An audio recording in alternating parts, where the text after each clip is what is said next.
Mr. President, I implore you, call for a civil war. Call for a civil war and let us do our thing. Let us go door to door, street by street, and clean this country. Hello, everyone. Apparently, it's time for a weekly reminder for the United States of America that killing is bad. Something needs to be said and something needs to be done about the escalating, violent rhetoric and political violence in this country. Civil war. Call for a civil war and let us do our thing. Let us go door to door, street by street, and clean this country. These are the kinds of people that don't deserve the right to bear arms. These are the mentally ill people that the right love to completely ignore and just pin on the left and say, oh, it's just this one fucking side. These kinds of people exist in the right. And these kinds of people are severely fucked up in the head. There is no reason why you should ever go online and make a stupid ass statement like this saying that you're gonna go door to door when you want the president to give the word. You want the president to give the word to start killing its own citizens? The worst part is this fucker probably has firearms. He probably has an entire fucking collection, and that's terrifying. People like this don't need to have access to firearms, because it's people like this that will do mass shootings. This is fucking dangerous. I'm genuinely glad that this person screen recorded this fucking video, because nobody would genuinely believe that somebody is on this app saying shit like this without evidence. These types of people are fucking scary. These are the types of people that you need to be cautious of, that the entirety of the United States needs to be aware of, and being like, okay, you know, there is a fucking problem. This is inciting political violence. This is inciting a fucking mass shooting. This fucking guy better be on the FBI's watch list, because what the hell? Recently, we once again witnessed right-on-right violence because the Groypers thought that Charlie Kirk wasn't far-right enough, which is quite surprising because a lot of us feel that he is far too much on the right, which is why we are shocked at a lot of your performative tears over this guy. Gun violence is bad. Gun violence is bad. The fact that he was killed is very bad. That's why I spend my time on my platform advocating for gun control, so some sort of sensible gun laws. I don't say that because I want to take your freedoms away, even if that's what you believe. Think for a moment. The reason I say that is because I believe that that will reduce gun violence. And why would I want to do that? Because I want to see less of it. That's not violent rhetoric. That's not causing a divide or making fun of the dead. It's not. It's an effort to reduce these tragedies. When you say people like Charlie Kirk were right, well, I mean, he was shot in the neck while lying about gun violence. So he wasn't right. He wasn't. An unfortunate thing happened to him. I said unfortunate.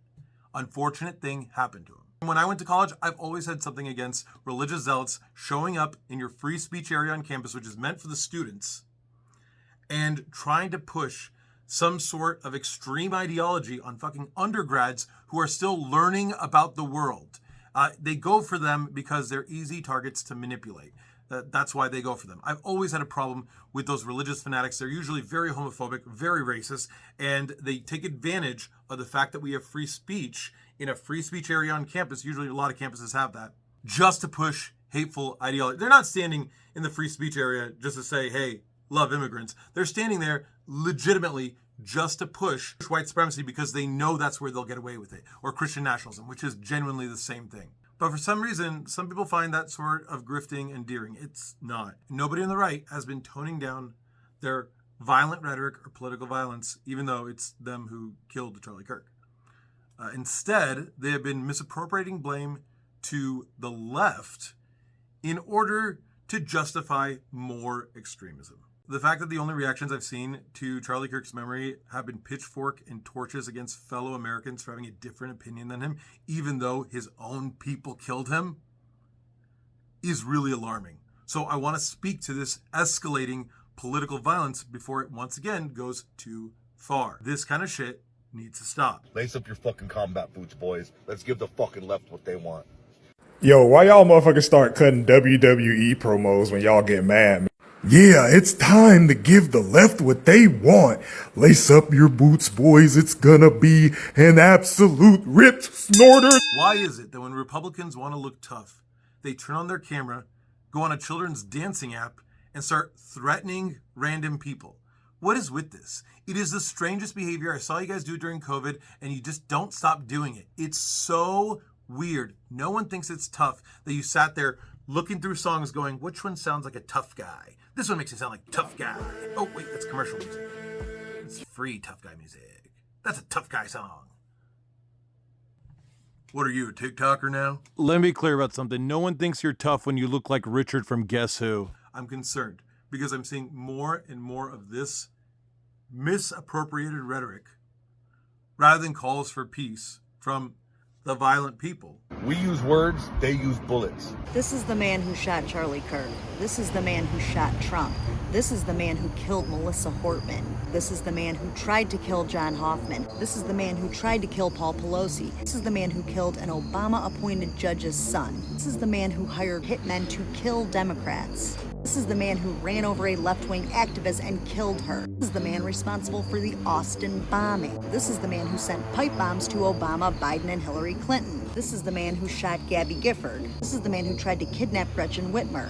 Oh, and this man, and this man, and this man, this man, this man, this man, this man, this man, and this man. This is the man who set Josh Shapiro's house on fire. This is the Oklahoma bomber. This is his accomplice. These are just a few of the men who beat police officers on January 6th. I can think of a few things they have in common, and it's not the way they use their words or their left-wing politics. And I see these witch hunts absolutely supported by the Vice President of the United States saying things like call their employers. Even I don't tell you to call employers. I don't instruct you to call employers. I don't facilitate the process of someone getting fired. I just report when someone does get fired. But this guy straight up said, hey, it's fair game. Start calling employers.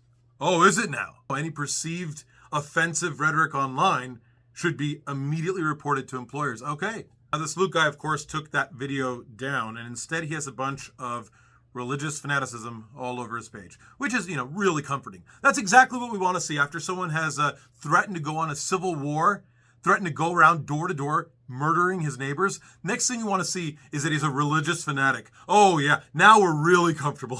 Phew! Now we got nothing to worry about.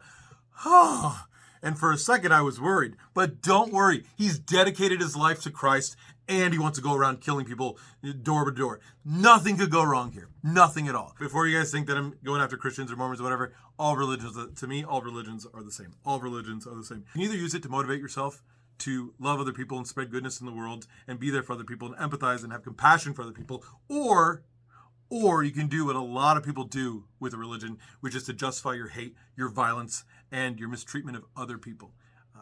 One of them is absolutely invalid. I just wish our incompetent FBI director, fascist Aziz Ansari here, would just tackle the real problems. Instead, he's sitting there like, oh no, I'm the FBI director. I don't know what to do. Oh my God.